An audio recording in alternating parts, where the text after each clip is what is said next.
Porque o empresário, ele pede por ajuda. A quantidade de clientes, e recentemente nós tivemos aí uns 2, 3 casos que bateram na porta, inclusive ex-clientes que fizeram um projeto ou outro, bateram na porta e falaram assim, eu tô morrendo, tô me separando, não pratico mais esporte, não consigo mais ter vida, não vejo meus filhos, me ajuda. E você fala, claro, te ajudo. Porque mudam as formas, mas na essência as coisas são mais ou menos as mesmas. Decisão centralizada, bom, enfim, todas aquelas maneiras do empresário levar o negócio. E aí ele chega num ponto onde ele tá para explodir. E aí ele pede ajuda. Só que muitos pedem ajuda querendo realmente mudar. Outros pedem fórmula mágica. E a gente está vendo que o que mais tem no mercado hoje é fórmula mágica. Cara, você sabe como é que é difícil mudar a cabeça das pessoas. Então, nessas circunstâncias, eu não vejo um trabalho só interno, porque interno é tudo isso que você falou. Fazemos um plano de 90 dias, tiramos as nuvens, mostramos o caminho, área comercial, operações, a gente monta um plano para cada uma, executa, chega no sucesso, bota a empresa num outro patamar, mas isso só acontece se existe uma predisposição do dono ou dos donos em quererem mudar.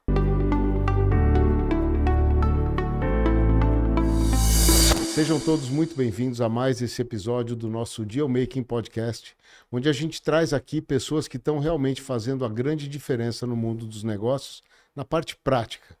Hoje, dentro da série Crescimento e Valorização, eu trago aqui um amigo, um grande consultor, especialista em preparação de empresas, tem uma empresa chamada AGV Gestão e vem aqui compartilhar conosco várias histórias e vários conhecimentos que estão sendo adquiridos na prática em bons trabalhos com grandes empresas. Ale, seja muito bem-vindo, meu amigo. Edu, muito obrigado. É um prazer estar aqui com você para falar desse tema que tanto estimula e que é o tom da nossa vida hoje.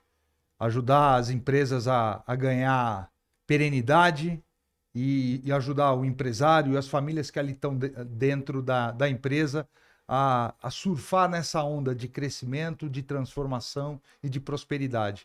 E esse tema para nós é extremamente relevante, porque afinal de contas, uma empresa valorizada é uma empresa que é enxergada pelo mercado, pelos concorrentes, por todos, de uma forma diferente, né? Eu costumo dizer que no nosso mundo de dono, né? Quem vende bem não é o mais bonito da feira, é quem está com a casa arrumada. E eu acho que é um pouco daquilo que a gente queria falar hoje, né, Edu? Muito bom, Ale. E é isso mesmo. E dessa sua convivência de muitos anos com donos de empresas que te procuram para grandes movimentos, eu sei que tem donos de empresas, né, Ale, que te procuram no momento de crise, quando falam, nossa, preciso arrumar a casa. E eu já sei também que recentemente outros tipos de cenários você vem recebendo como desafios dos empresários. Empresários que já estão indo bem e que querem ir ainda melhor e que reconhecem na consultoria a melhor ferramenta para entrar na empresa e preparar a empresa para grandes passos. Como é que é isso? Esse movimento existe mesmo? Normalmente o empresário, quando te procura, qual é a motivação? Conta um pouco para nós aqui. Edu, no começo a motivação principal é paz de espírito, porque o cara tá querendo ter tranquilidade, mas ao mesmo tempo o empresário está querendo ter uma empresa saudável, uma empresa estruturada, uma empresa com processo, ter minimamente o controle, saber da onde está saindo e para onde está indo. Então esses aspectos são fundamentais. Você tocou num ponto interessante, porque a maioria dos empresários antes vinham realmente já quando a corda estava entortando, de quando estava afrouxando, né? Ou seja, numa situação que financeiramente o caixa já não estava bom, as vendas já não estão boas, e isso é uma condição normal, especialmente num país que a gente sabe que a economia oscila, num mundo globalizado onde as influências externas influenciam no menor dos negócios aqui, a preparação acaba sendo fundamental. E o que a gente tem percebido é que hoje em dia, além desse empresário que está buscando se reestruturar para sair de um vale e entrar numa curva ascendente, Existem aqueles que já estão numa curva ascendente, que já estão tendo um histórico de sucesso, mas entendem que estar pronto é diferente de estar preparado. Porque estar pronto significa que você encerrou as possibilidades. Agora, estar preparado significa que novos horizontes poderão surgir.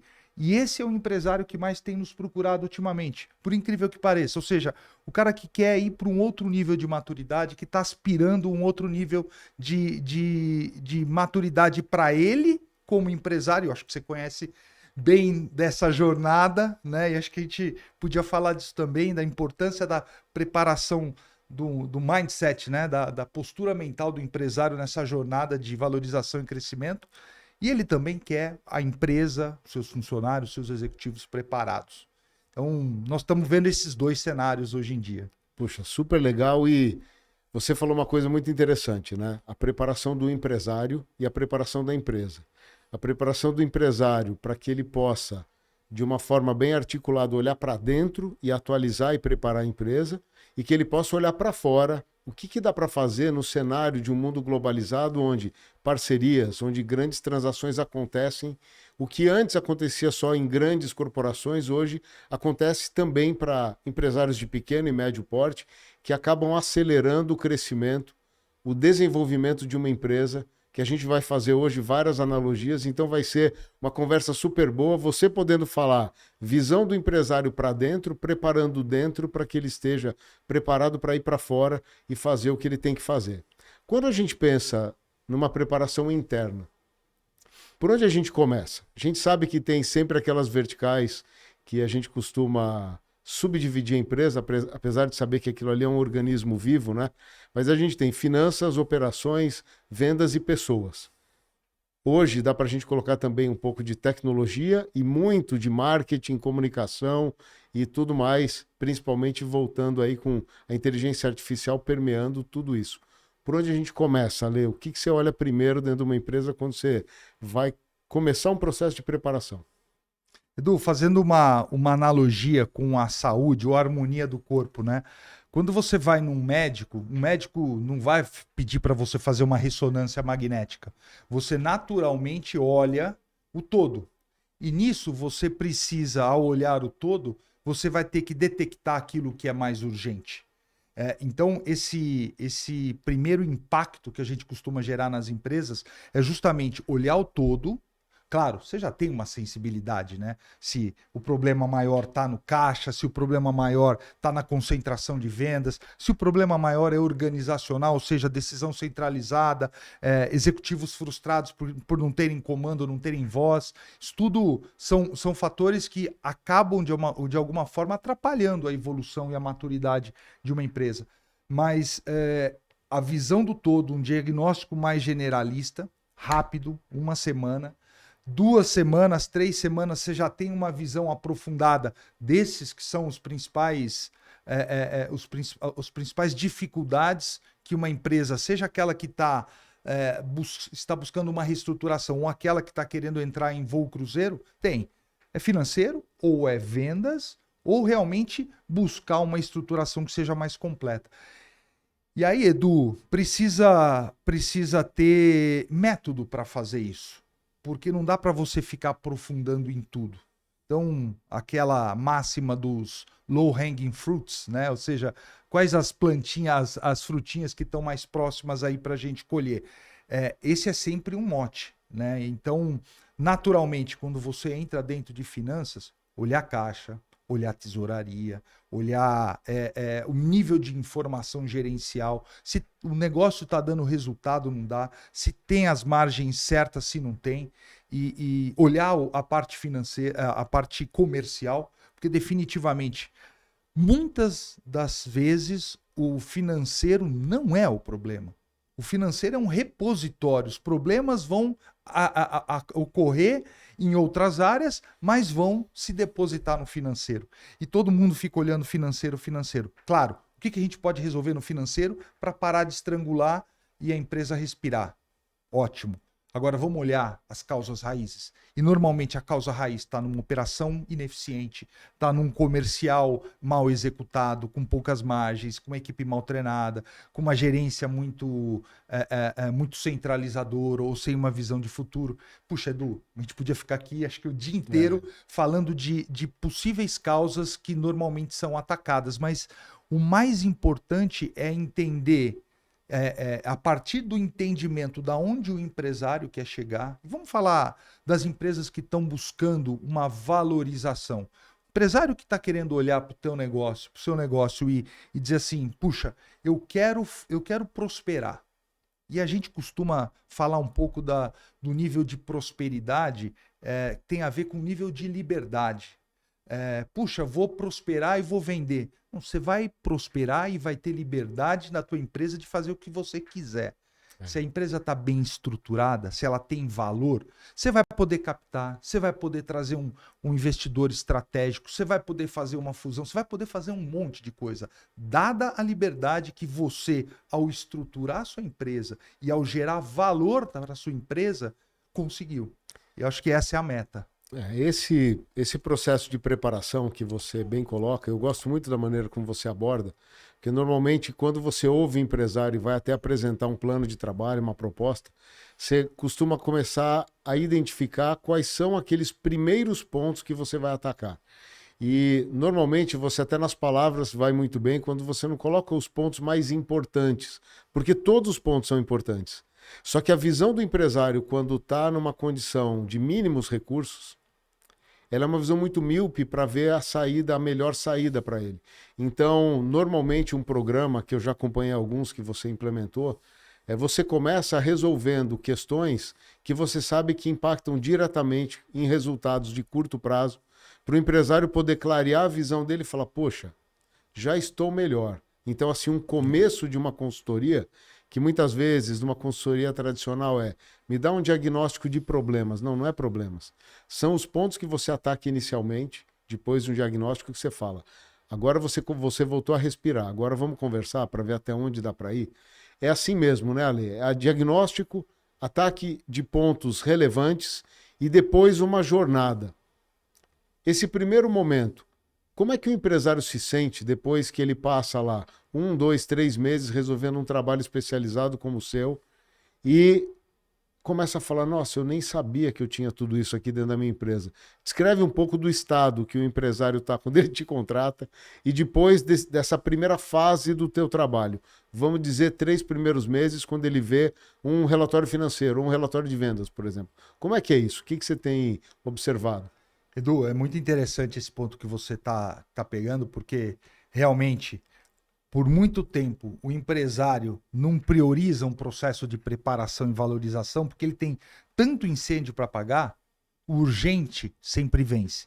Os resultados, entre aspas, aceitáveis que a empresa está dando, deixam ele numa zona de conforto e ele não procura dar um passo de evolução. Ele tem medo de mexer e não funcionar, mexer com o cliente, ele tem lá uma equipe de gestor que ele vê que não está dando resultado, mas ele fala, puxa, se eu sair... Então, assim, realmente ele fica dentro de uma nuvem esfumaçada e cinzenta que impede ele de ver possibilidades. Então, quando a gente entra, o que a gente começa a fazer? Assoprar a nuvem. Dizer, olha, cara, essa turma de gerente aqui tem jeito. O caixa tá apertado, mas tem condições.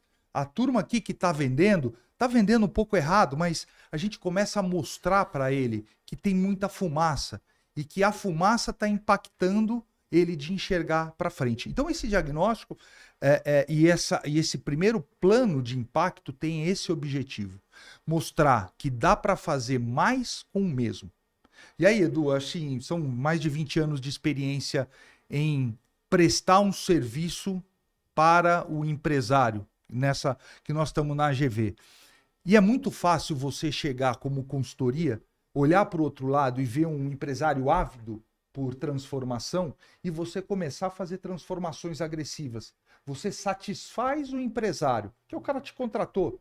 Agora você começa a deixar um rastro diria até de destruição, pelo fato de você querer mostrar que está fazendo alguma coisa, inclusive, às vezes, aquilo que o próprio empresário pediu. Não, demite esse cara. Não, vamos cortar esses caras aqui. Não, vamos parar de vender. Precisa analisar. Precisa analisar rápido, claro, mas precisa analisar. Então, nosso programa é um programa de um diagnóstico muito rápido, plano de ação, plano contingencial, 90 dias, você já começa a ver horizontes. E aí é um trabalho de construção. Aí começa o processo de estruturação. E nós, normalmente, fazemos um diagnóstico que a gente vem desenvolvendo aí ao longo dos anos para mostrar o nível de maturidade da empresa, o nível de maturidade do negócio como um todo e o nível de maturidade por área. Porque cada área tem o seu nível de maturidade. E o ponto de chegada nem sempre é o mesmo. Tem empresas que precisam ser muito mais revolucionárias do ponto de vista comercial, tem outras que não. Podem ter um canal mais tranquilo de vendas. O problema é a operação, precisa ter uma operação muito mais eficiente. Então, os níveis de maturidade variam de indústria para serviço, para varejo, variam do tipo de indústria, se é bens de consumo, se é máquina, se é equipamento, serviço, se é um serviço que depende altamente de capital humano, se é um serviço que depende muito mais de tecnologia, de processamento de dados. Então, o nível de maturidade que a empresa se encontra e o nível que ela quer se encontrar neste primeiro passo da jornada de crescimento e valorização é muito importante. Então, esse diagnóstico de maturidade nos ajuda a mostrar para o empresário: sua jornada é uma jornada de 6 meses, porque você já tem um nível de maturidade avançado e para você chegar aonde você quer, 6 meses. Ou é uma jornada de 12 meses, ou é uma jornada de 24 meses. Mas você vai falar assim, puxa, mas você não tem clientes com mais tempo? Sim, nós temos cliente que está conosco há 5, 6 anos.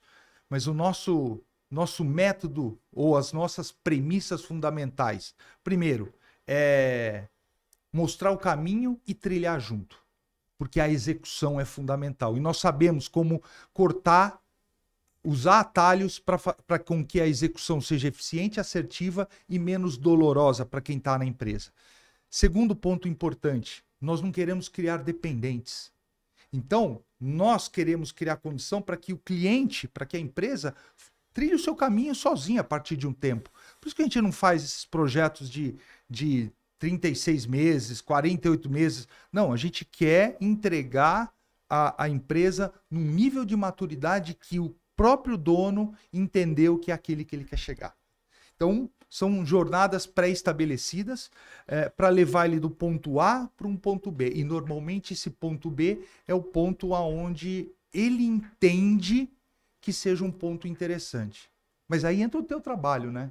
Porque nem sempre o que ele enxerga de um ponto de maturidade interessante é esse ponto de liberdade, é o ponto que ele pode, de fato, vender, comprar, captar, né?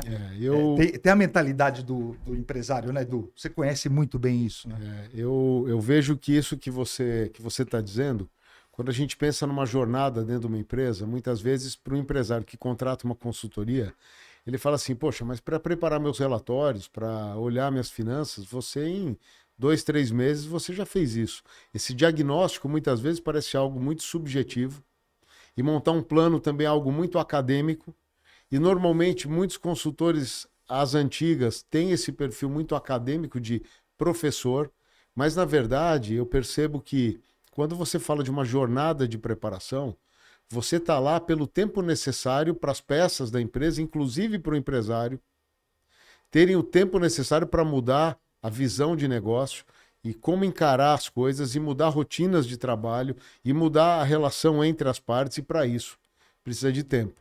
E a consultoria ela entra lá dentro para ficar preparando relatórios em formatos diferentes, modos de trabalho, processos para que a empresa possa criar essa independência de, a partir de certo tempo, desmamou da consultoria e vai para frente. E para o empresário, até agora fazendo uma entrevista às inversas aqui, né? Para o empresário, aquilo que a gente estava conversando agora há pouco, né? O empresário muitas vezes ele vê a empresa como uma cria dele, e na verdade é. O fundador da empresa ele criou algo do zero. Ele criou algo muitas vezes com uma motivação inicial de um jeito e com o tempo outro jeito. Cria a empresa para gerar caixa. Então ele está gerando caixa, está pagando as contas, está viajando, está formando patrimônio. Então a razão social da empresa, no começo, ela é quase realizar o sonho do próprio fundador. Não é isso, Ale? É isso. E aí, chega um determinado momento que é como um filho. A pessoa tem um filho, ela tem o filho em casa, ela cuida do filho, a família está lá, a mãe, o pai nutre o filho, ele vai até a adolescência. Só que na adolescência, ele já está preparando o filho dele para o mundo, não para continuar morando na casa dele. Porque um filho com 40, 50 anos, apesar de tudo ser aceitável, né, no mundo de hoje, mas assim, normalmente, a família cria o filho para venda, para sair de casa, para crescer, para expandir. Uma empresa, né, Ale? Você mostrar para o empresário que a preparação da empresa, ela não serve para ele dispor da empresa, vender a empresa dele.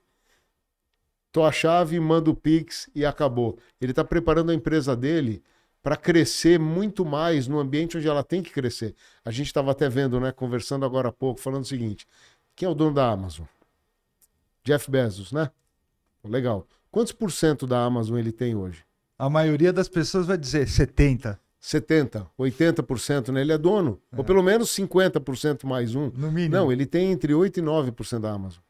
Quando a gente pensa no Mark Zuckerberg, quanto era que a gente viu? 12% da meta. Por quê? Porque ele tira aquela coisa de dentro da casa dele só e ele ofereceu a empresa dele para o mundo. Ele já fez o IPO, ele já fez o follow-on, ele já recebeu fundo, ele já recebeu investidores. Então, esse movimento, você fala, então, a preparação da empresa, ela serve para você vender a sua empresa? Esse é um engano? Não. Ele serve para você estar preparado para que a empresa cresça no território onde ela encontrar as melhores condições para ela crescer. Não é assim mesmo? Agora, para isso, vamos voltar para dentro. Então, você falou do diagnóstico, você falou do plano, e aí você tem a aplicação do plano em marcha. Aí você vai lá e fala assim, pô, você está com um problema na gestão de caixa, que é o que eu ouço muito. Então, é um problema real. Então, quantos a pagar, quantos a receber, não tem planejamento, está um afogamento ali que quando o vendedor fala, vendi mais um negócio, o financeiro fala, caramba, agora eu vou receber daqui a 120 dias, eu tenho que comprar matéria-prima e pagar serviço para receber lá na frente, eu já estou afogado. Como é que se ataca uma gestão de caixa, Ale? Você coloca alguém junto, do lado, você monta um estudo, como é que se resolve esses gargalos ali de caixa num primeiro ataque, vamos dizer, desse ponto importante para todo empresário? O que você diz aí da tua experiência? Edu, um ataque não é só a caixa, né? Mas tudo aquilo que é emergencial dentro de um processo de estruturação ou de um processo de mudança de modelo para crescimento. Caixa, por exemplo. O caixa, de novo, é consequência de muita coisa. Se você compra mal, não tem uma boa política de compras, não vai trabalhando consecutivamente com seus fornecedores, se você não consegue ter uma boa noção da tesouraria, o que entra, o que sai, dia a dia, se você, eu vou te dizer, um outro dos problemas que a gente mais encontra, os processos de compra, quando existem nas médias empresas, são extremamente deteriorados. Você não tem contrato com os fornecedores, você não tem previsibilidade. Por você não ter previsibilidade nas vendas, e aí é um outro ponto, você não consegue ter previsibilidade nos estoques de produto acabado, você não consegue ter previsibilidade na fábrica, você não consegue ter previsibilidade no teu estoque de matéria-prima e você não consegue ter previsibilidade com o teu comprador. Então você compra mal, gere mau estoque, tua fábrica às vezes está entupida, às vezes está com férias coletivas, teu estoque de produto acabado nunca é o suficiente para atender os bons pedidos e você está sempre olhando para o teu estoque falando, bom, estou entupido de produto, eu acho que eu tenho que fazer uma promoção, markdown, baixa preço, e aí você vai falar assim, puxa vida, eu que tinha calculado todo o meu custo, meu preço de venda, minha margem, isso para aqueles que fazem isso, né? Poucos os que têm esse nível de previsibilidade. Você começa a ver um estrangulamento no caixa. Porque comprou mal, porque está com muito estoque de matéria-prima, ou porque gastou energia elétrica, material, etc, etc, e está com estoque parado, ou porque teve que baixar preço para poder vender lá na ponta. E você desconfigurou toda a tua cadeia de valor E aonde vai refletir isso? Além das pessoas, no sono do dono, dos executivos, vai refletir no caixa. Então, caixa é assim, o que você consegue fazer de curto prazo? Cara, vamos cortar tudo aquilo que não é fundamental para manter a empresa viva, pelo menos nos primeiros meses, depois a gente analisa. Porque você precisa respirar. Então vamos cortar isso, vamos olhar para aqueles contratos de venda que podem ter algum tipo de incremento, de cross-selling, upselling. Então você olha para a venda para poder gerar mais receita. Normalmente a gente olha mais para a venda, principalmente aquelas empresas que estão realmente bastante afogadas, estão vendendo o almoço para comprar janta, trocando duplicata, adiantamento. O trabalho aí é um pouco mais duro, é um pouco mais austero. Agora, em empresas que já estão numa outra situação, o olhar para o caixa, uma situação de decolar, de crescer, de ir para um outro patamar, o olhar do caixa é um olhar que já tem que ser combinado com valor, Edu. Porque se você tem um caixa, mínimo que seja, claro, a geração de caixa é um dos elementos fundamentais para se avaliar uma empresa. Então, a empresa precisa ter disponibilidade de caixa. O que você vai fazer com ele? Você vai investir, reinvestir, comprar matéria-prima, fazer uma negociação, botar no banco. Isso é uma decisão do executivo. Aliás, muitos executivos estão precisando de orientação nesse sentido. Então, é mais um caminho para a sua mentoria. Como pegar o caixa e usar bem o caixa. A gente, quando está dentro das empresas, costuma dar uma orientada, mas a mentalidade do executivo precisa ser trabalhada mais no médio e longo prazo.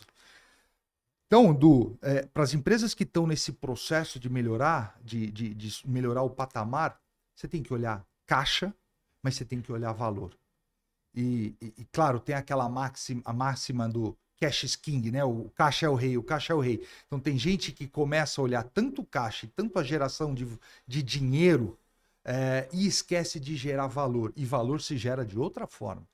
Valor se gera com governança, valor se gera com uma estrutura comercial que flui, que é distribuída, que é bem equacionada, com clientes que entendem qual é a proposta de valor da sua empresa, com equipes e canais de venda que transmitem a proposta de valor da tua empresa, com um nível de relacionamento que você tem com o mercado, onde as pessoas te enxergam diferente, teus funcionários enxergam a empresa diferente, portanto se comportam de forma diferente. Você, na essência, não no discurso, mas na essência, entende que as pessoas fazem o negócio. E olha, e aí abrindo um parênteses, é uma crítica a nós, empresário. Você é empresário, eu sou empresário. A gente convive com o empresário. Nós precisamos parar de discurso, de falar que as pessoas em primeiro lugar, e na hora de você fazer uma boa negociação, na hora de você fazer um bom plano de carreira, na hora de você essa é a última coisa que você pensa. Então, assim, quando as pessoas se sentem genuinamente valorizadas, elas têm uma conduta diferente no trabalho, para o mercado. Então, Edu, nós temos uma longa jornada para criar valor. Caixa é super importante. Quanto mais difícil a situação da empresa, mais o caixa tem que ser atacado no curto prazo. Aí, depois desse ataque, você vai olhando as outras coisas, comercial, financeiro, compras, renegociar prazos de pagamento, tanto na ponta quanto para trás. Então, é um processo sistêmico. Mas caixa, para quem está apertado, você tem medidas mais austeras. Agora, para quem está mais tranquilo, vamos dizer assim, quer ir para um outro patamar, o caixa ele é um elemento fundamental, porque dele vai vir muita coisa. Especialmente em dias como hoje, em que o custo de aquisição do dinheiro está altíssimo. Está cada vez mais alto. Então, o caixa te dá flexibilidade e liberdade para você comprar máquina, investir, entre outras coisas, né?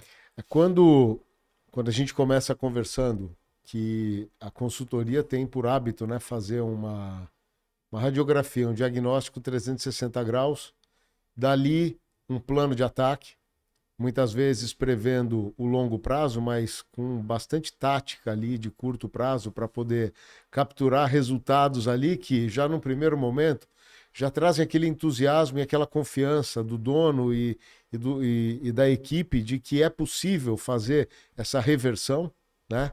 Logo depois, aí a marcha constante. E uma coisa que eu noto e queria te ouvir também é o seguinte: estou falando muito de questões de caixa, mas a gente está falando de questões de difícil trato, seja com cliente, seja com parceiro, seja com entidades financeiras, seja com sócio, com investidor.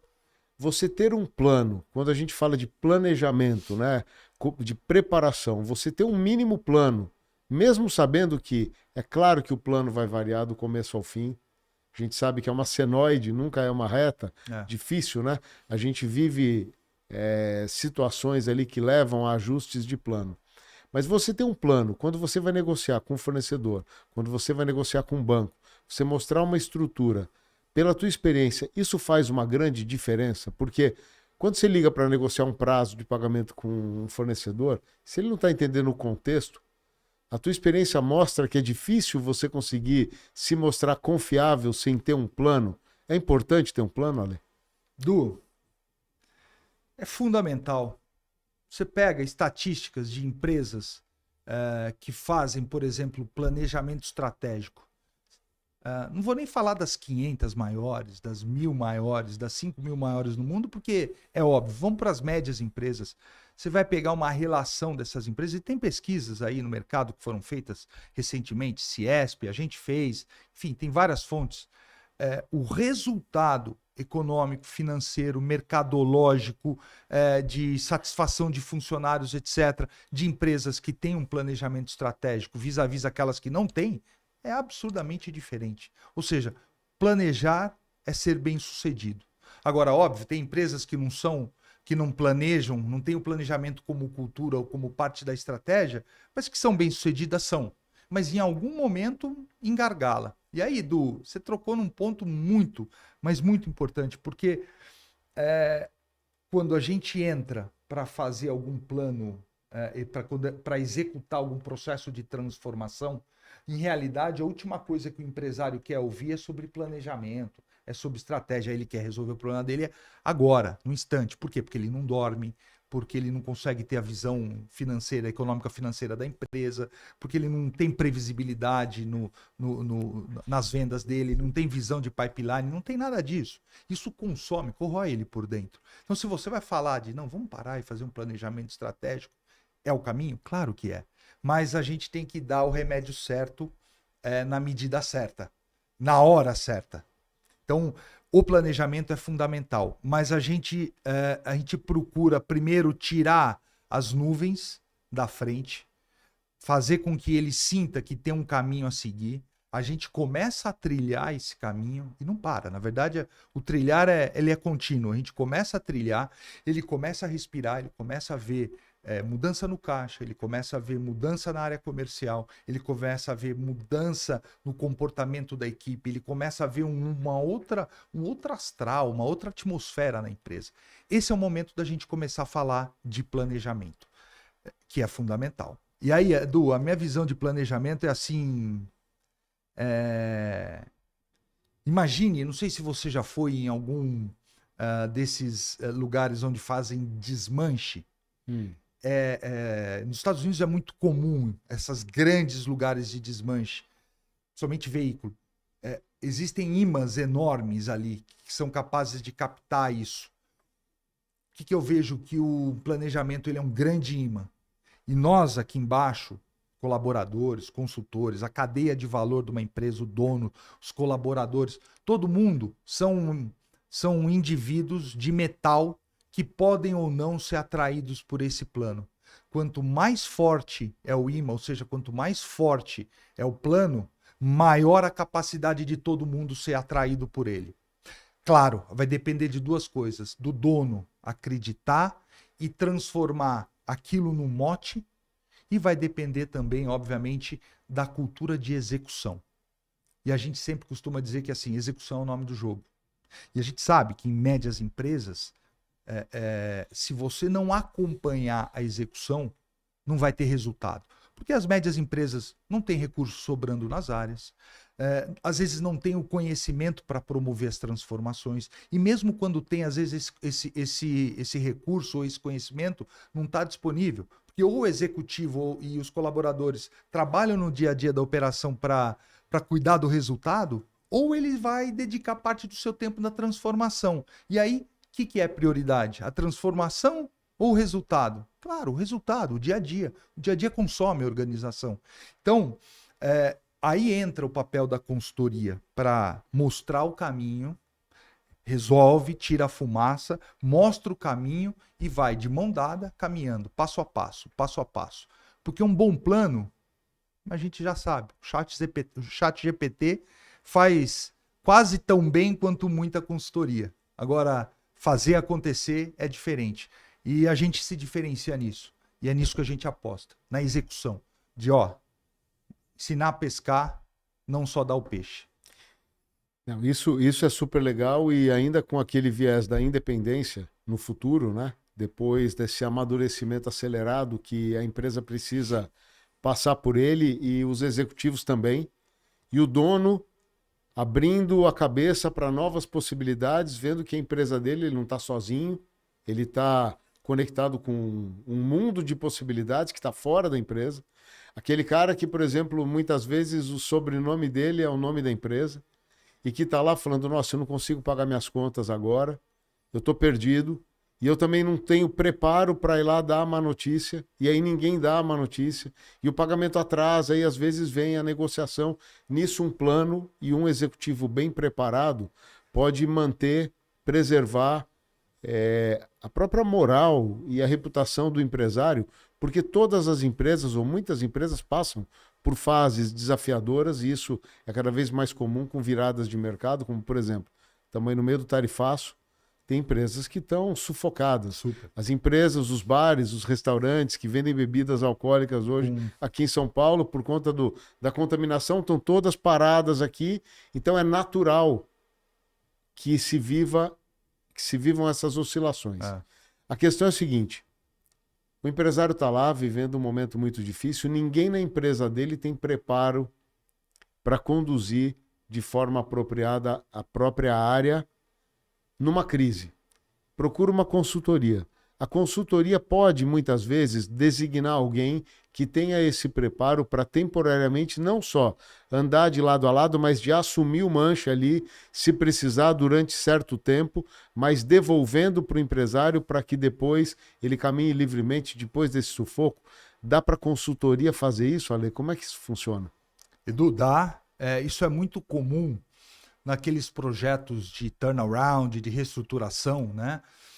E muito mais porque os executivos e os donos seguem fazendo as mesmas coisas, ainda que peçam por ajuda para mudar as coisas, e fazer a mesma coisa não vai levar aonde as pessoas querem chegar. Por isso que entra uma consultoria, afasta o gestor financeiro, ou afasta o comercial, ou afasta o CEO, o diretor-geral, assume o manche e começa a controlar a nave.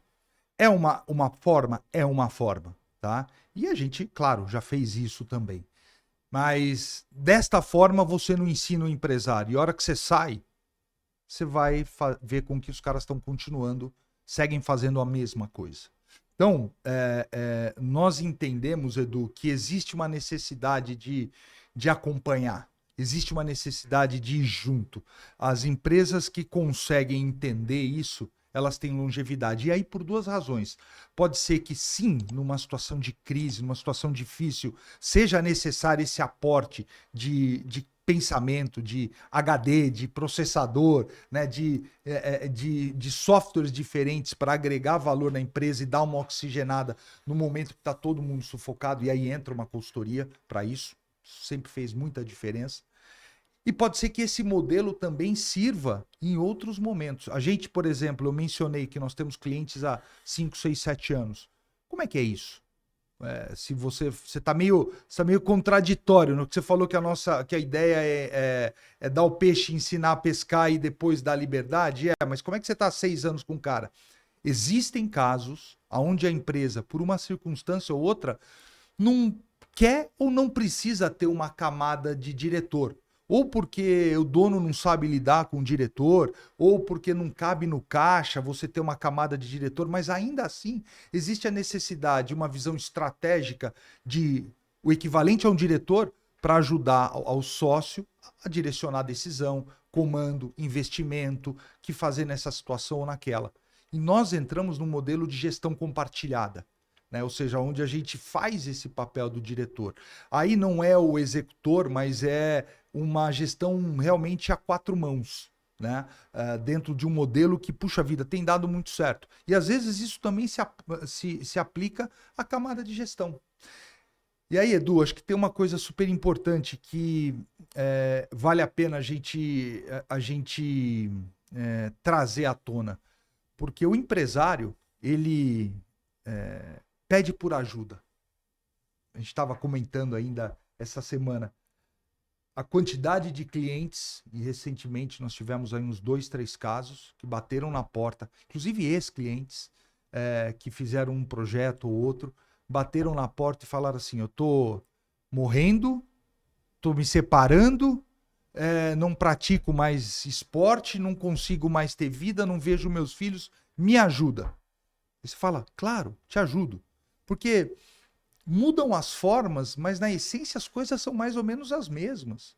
Decisão centralizada, bom, enfim, todas aquelas maneiras do empresário levar o negócio. E aí ele chega num ponto onde ele tá para explodir. E aí ele pede ajuda. Só que muitos pedem ajuda querendo realmente mudar. Outros pedem fórmula mágica. E a gente está vendo que o que mais tem no mercado hoje é fórmula mágica. Cara, você sabe como é que é difícil mudar a cabeça das pessoas. Então, nessas circunstâncias, eu não vejo um trabalho só interno, porque interno é tudo isso que você falou. Fazemos um plano de 90 dias, tiramos as nuvens, mostramos o caminho, área comercial, operações, a gente monta um plano para cada uma, executa, chega no sucesso, bota a empresa num outro patamar, mas isso só acontece se existe uma predisposição do dono ou dos donos em quererem mudar. E aí, Edu, eu queria fazer um flipped podcast. Vamos inverter, eu queria te pedir ajuda, porque assim, como é que faz para mudar a cabeça do empresário? Como é que faz para, não é mudar, mas criar uma nova perspectiva, uma nova mentalidade para que esse cara realmente entenda que ele precisa trilhar um caminho de estruturação para gerar valor e chegar nessa liberdade? Poxa, olha, super desafiador essa sua pergunta que não estava de $1 milhão. Mas é uma pergunta maravilhosa, porque veja só, eu gosto muito de um olhar que alguns colocam, que é o seguinte, que uma empresa, quando você fala no grau de maturidade dela, um empresário, ele começa falando de tarefas, a gente começa a perceber que ele foi para um outro nível quando ele começa a falar de processos, e ele vai para um nível ainda acima quando ele começa a falar de pessoas.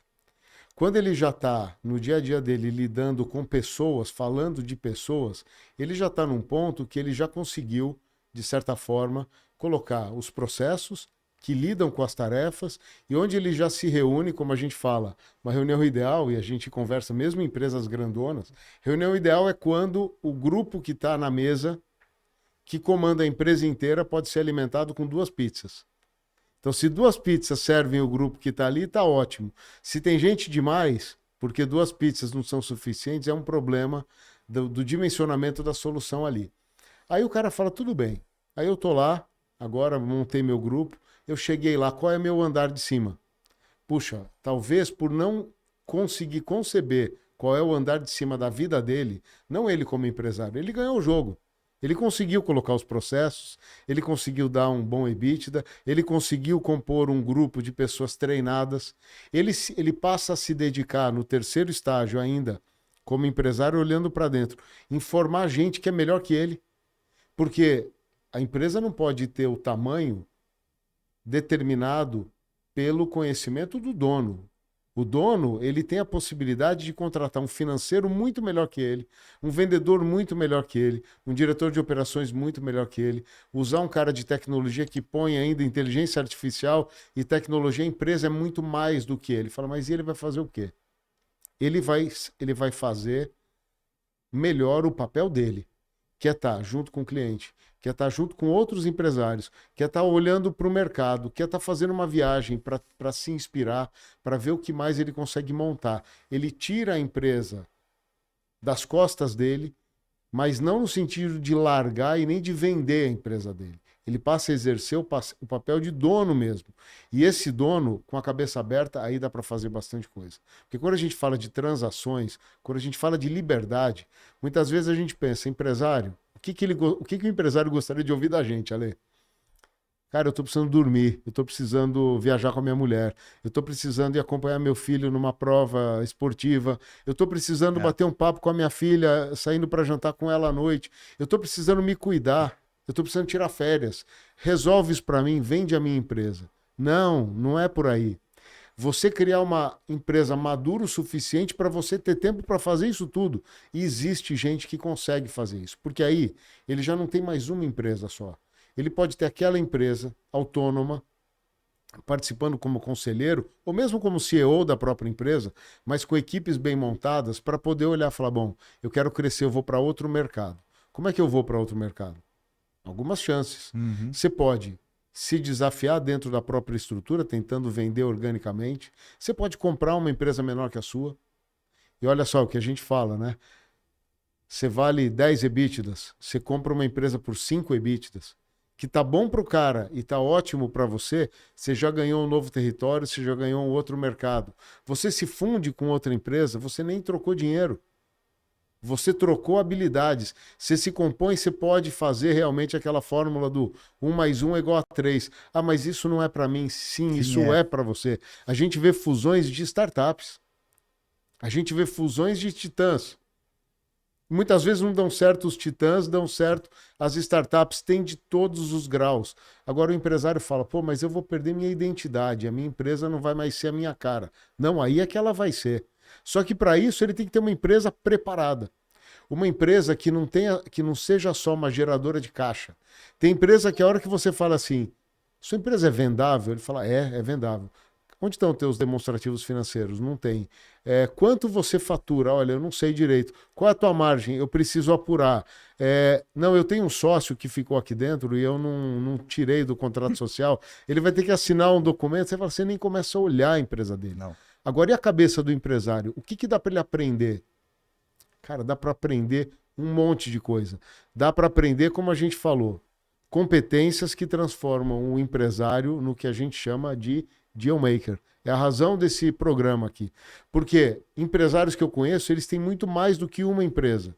Eles têm muito mais do que a empresa que ele criou. A que ele criou continua dele. É o que eu falei, o Elon Musk, quanto ele tem da Tesla? Para todo mundo, o Elon Musk é a Tesla é o Elon Musk. Quanto ele tem da Tesla? Ele tem 9% da Tesla. Aí você fala, mas cadê o resto? Não, ele continua dono. A identidade dele continua na empresa. Mas tem tanta coisa que dá para fazer, criando autonomia governável, que a preparação, ela sim consegue dar o que a gente chama de independência. Independência, a gente pode até, de alguma maneira, traduzir para o empresário comum ou para a pessoa comum como interdependência. Porque existe uma interdependência do Jeff Bezos com a Amazon, do Elon Musk com a Tesla, com a Starlink, do Zuckerberg com a Meta, com todas as empresas. Existe uma interdependência. Mas existe uma independência que ele fala, a empresa é muito maior que eu. Dá para ser muito maior. Então, assim, quais são as vantagens de você começar com o processo de preparação da empresa? É você ter a possibilidade de fazer algumas dessas coisas. Agora, você preparar a empresa sem preparar um empresário, esquece. E a pergunta é, como é que você prepara um empresário? Agora eu devolvo para você. Como é que você prepara um empresário? É com aquilo que a gente está fazendo. Quando a gente fala de uma mentoria, você coloca empresário junto com outros empresários. Alguns que já deram esses passos de liberdade. Sem você ter um ambiente, sem você ter novos paradigmas e sem você estar cercado de pessoas, muito difícil na sua casa você, empresário, conseguir ter um lampejo e falar, acordei diferente nessa sexta-feira, mudei. Mudou, Ale? Conta pra gente, como é que é isso? Você que acompanha os empresários, é fácil mudar sozinho? Não muda. Não muda. Sempre precisa haver pelo menos alguém que toca naquele ponto e que, ainda que a transformação venha de dentro, e é a transformação que vem de dentro, se chama vontade. Porque isso ninguém coloca, isso nasce em você. A vontade de crescer, a vontade de ser melhor, a vontade de ser feliz, de fazer as pessoas felizes, a vontade que te gera ambição, a vontade que te move. A vontade não vem de fora para dentro. Isso aí é do ser, né? E às vezes a vontade ela é maior ou menor em função da capacidade que ele tem de acreditar e na capacidade que ele tem de ter acesso a conhecimentos que vão permitir a ele acreditar e que, consequentemente, vai fazer com que a vontade dele seja cada vez maior. E isso vira um ciclo virtuoso que ele começa a contagiar todo mundo. Você pode ver, os grandes empresários, e não vamos nem falar dos grandes a nível mundial, os grandes empresários nas cidades, os grandes empresários regionais, eles têm isso. São caras que têm vontade, acima de tudo, que acreditam naquilo e que estão abertos a novos conhecimentos, que estão abertos a nova mentalidade. E eu acho que isso transforma.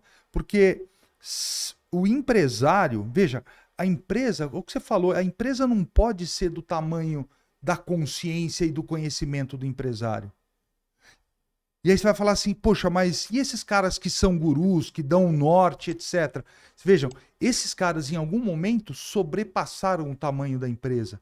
E a consciência deles é tão grande, a visão deles é tão grande, que eles dão independência para aquele organismo chamado empresa continuar crescendo, porque ele mesmo já cresceu muito mais. E ali cresce um monte de pessoas, e ali dão oportunidades, e esse cara começa a ir para outros negócios, fazer investimentos, ir para outras linhas. Então você olha para um Musk e você olha para um empresário numa cidade que tem, por exemplo, uma fábrica de produtos que são destinados à indústria da infraestrutura, que o cara começou com aquilo sozinho, cresceu, virou uma baita empresa, referência a nível nacional, não satisfeito, foi buscar tecnologia fora, se fundiu com uma outra empresa de fora, continua produzindo a mesma coisa para outros nichos de mercado, diversificou. Claro, é um cara bom, gerou caixa, gerou valor para a empresa, e aí sobra dinheiro, puxa, vou investir de forma estruturada no mercado de real estate, no mercado de empreendimento imobiliário. E o cara contrata pessoas boas para arrancar. Porque senão você também queima muito dinheiro quando você muda do teu core business para um outro. Você pode ser que a tua curva de crescimento... Mas veja, o importante é que ele foi tão bem sucedido aqui que ele falou, puxa vida, ele entendeu que dentro dele tem vontade, que ele é um cara que acredita, e a vontade e a capacidade dele acreditar começa a mover as pessoas. E ele, ainda que não tenha todo o conhecimento do mundo, ele tem a percepção, o sentir, o sexto sentido do empresário para dizer assim, isso aqui para mim basta. Para ser um profundo conhecedor desse mercado, vou trazer os caras que são bons nesse mercado. Mas eu vou ter um olhar mais amplo, eu vou voar na estratosfera e vou olhar a coisa de forma diferente. Aonde mais a minha expertise, o meu conhecimento, o meu valor, a minha vontade e o meu acreditar são ingredientes que vão fazer eu ter sucesso. Eu acho que isso é uma questão de descobrir quem é, como empresário e como ser também, Edu. Né? É verdade, porque a gente já caminhando para o final desse nosso episódio, e a gente ainda pode gravar vários outros entrando nas verticais, e eu acho que a gente tem muito a tratar de parte prática, mas fica claro que o tamanho de uma empresa é o tamanho da consciência que um empresário conseguir agregar de consciências melhores do que a dele em especialidades, e essas consciências acopladas e harmonizadas ali conseguem produzir algo muito melhor que ele. Então, quando a gente fala de um Steve Jobs, quando a gente fala de um desses grandões que conseguiram fazer obras incríveis, eles são normalmente os melhores ouvintes e os caras que conseguem ser os mais atraentes de grandes talentos para trabalharem para eles. Então, no fundo, tem um pouco disso. E a consultoria acaba, de certa forma, atendendo uma demanda do empresário no momento pontual, onde ele quer sair do ponto A para o ponto B, mas eu percebo que uma consultoria, junto com uma mentoria, como a gente tem praticado aí, conjuntamente aí com alguma frequência, ao mesmo tempo que o cara entra para procurar a gente, para falar, eu quero sair do ponto A e chegar no ponto B, eu mostro que vai chegar até o ponto B, mas que tem ainda o ponto C, o ponto D, o ponto E, e que não vai terminar a hora que ele chegar no ponto B.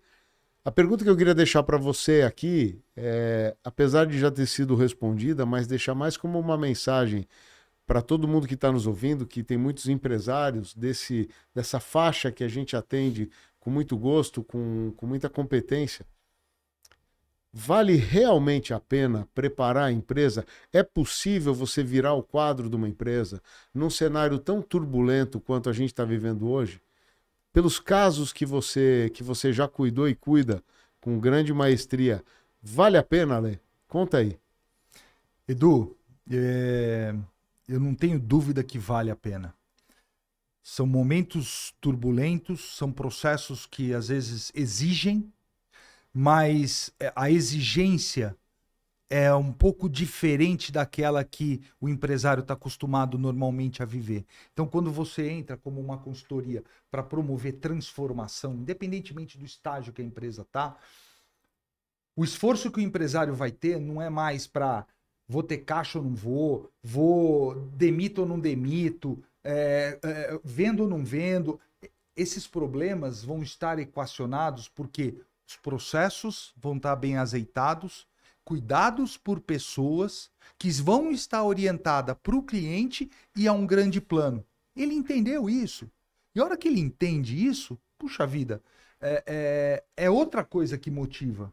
Então, a energia do empresário vai ser direcionada para continuar alimentando esse processo, esse ciclo virtuoso. Então, vale muito a pena.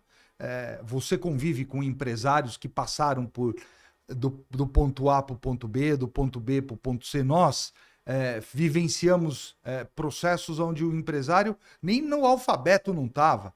Assim, situações muito ruins das empresas. E a gente conseguiu jogar ele para o A. Já jogamos do A para o B, do B para o C. E quantos negócios a gente já fez juntos de empresários que realmente resolveram vender a empresa, trazer capital de fora, trazer capital intelectual junto com capital financeiro, se fundir. Quantas coisas bonitas são feitas e quanta prosperidade que se gera ao se preparar uma empresa. Então, vale a pena. Puxa.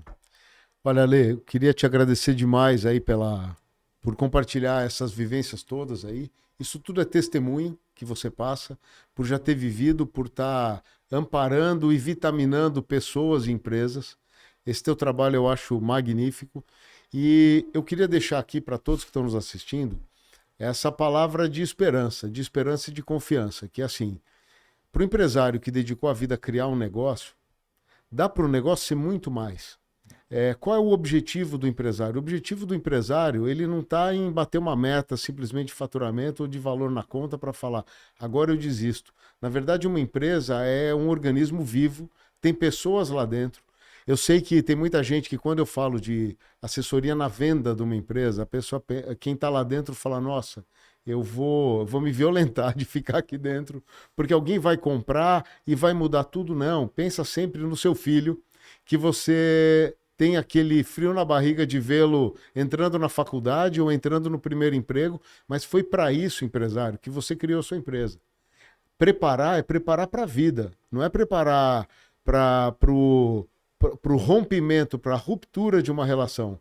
Não é nada disso. É você preparar para colocar a tua ideia no devido lugar.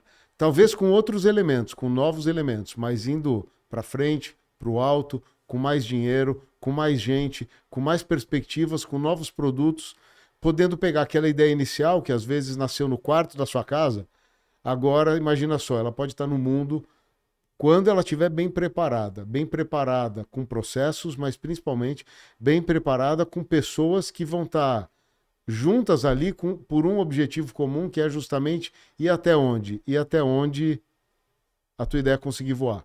Então, que fique aqui, que fiquem essas lições que a gente vai compartilhando aqui. E empresário, Deal Making é uma arte que eu tenho certeza que você já vem desenvolvendo, mas que tem muito ainda a trilhar, desenvolver, a ver e a acreditar. Então, muito obrigado pela audiência de todos. Até o nosso próximo episódio. E comentários, dicas, colocações são sempre muito bem-vindas. Escreva para nós. Obrigado.